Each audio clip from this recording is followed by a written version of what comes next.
937 FM.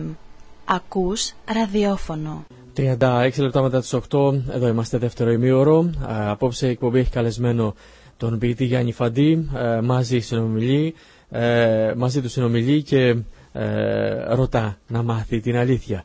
Καλησπέρα που σας συναντάμε εντός και εκτός των ορίων της πόλης. Μας ακούτε ζωντανά και μέσω διαδικτύου στο www.agrinfm.gr ως τις 10. Όλα είναι μουσική ή μάλλον σήμερα θα πρέπει να χρησιμοποιήσουμε έναν παλιό τίτλο της εκπομπής που λεγόταν «Το τραγούδι είναι μόνο η αφορμή». Αφορμή δοθήσεις, Γιάννη Φαντή, θα ήθελα να σε ρωτήσω για τη δική σου αλήθεια, για το δικό σου πέρασμα σε αυτόν τον κόσμο που ζούμε. Πώς τον αφουγκράζεσαι και πώς αντιδράς, ποια ενδεχομένως διέξοδα μπορεί να βλέπει ένας ποιητής στην εποχή που ζούμε. Εδώ και το τελευταίο διάστημα, εδώ και ένα χρόνο δηλαδή, βλέπω τον δυτικοευρωπαϊκό ναζισμό με καινούριες μορφές πλέον να εισβάλλει στη χώρα μας. Ένας στρατός από ρομπότ εξειδικευμένων στο να μεταφράζουν την κατοχή, τη φτώχεια, την λαιλασία, την τρομοκρατία, την αρπαγή σε μια οικονομική ορολογία που ο υγιής ανθρώπινος εγκέφαλος υγιώς πράττοντας την απορρίπτει άμεσα. Μερικοί από τους ντόπιους πυθίκους είναι περιχαρείς που επιτέλους τους δίνεται η ευκαιρία να μιλήσουν αυτά τα εξειδικευμένα ρομποτικά, τη μόνη γλώσσα άλλωστε που γνωρίζουν. Αξιοθρύνεται κατ' εμέ πίθηκοι του τόπου μας. Δείτε τους στα δελτία των ειδήσεων. Πώς κουνάνε την ουρά, πώς χαίρονται, που επιτέλους βρίσκονται κοντά στα αφεντικά τους και μπορούν να εκδηλώσουν όλη τους τη δουλοπρέπεια.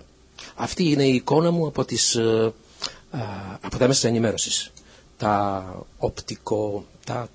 Την τηλεόραση δηλαδή. Ναι.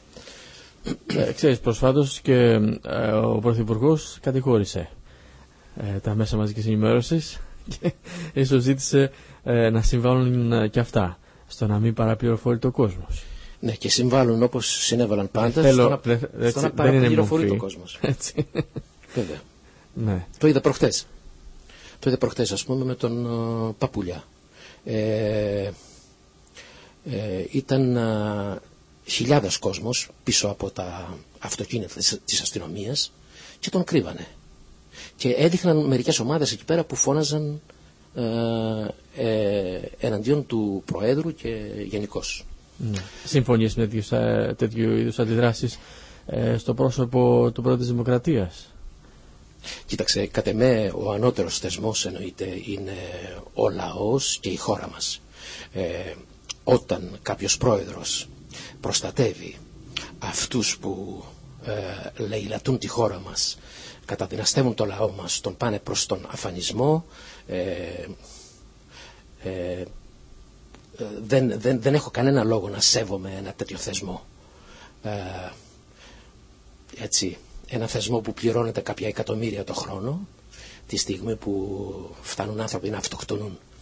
Δηλαδή στον καιρό της δικτατορίας είχαμε από εκτελέσεις, από βασανιστήρια έναν αριθμό, ας πούμε 50 ανθρώπων. Μα έχουν περάσει τους 500 στη σημερινή δικτατορία.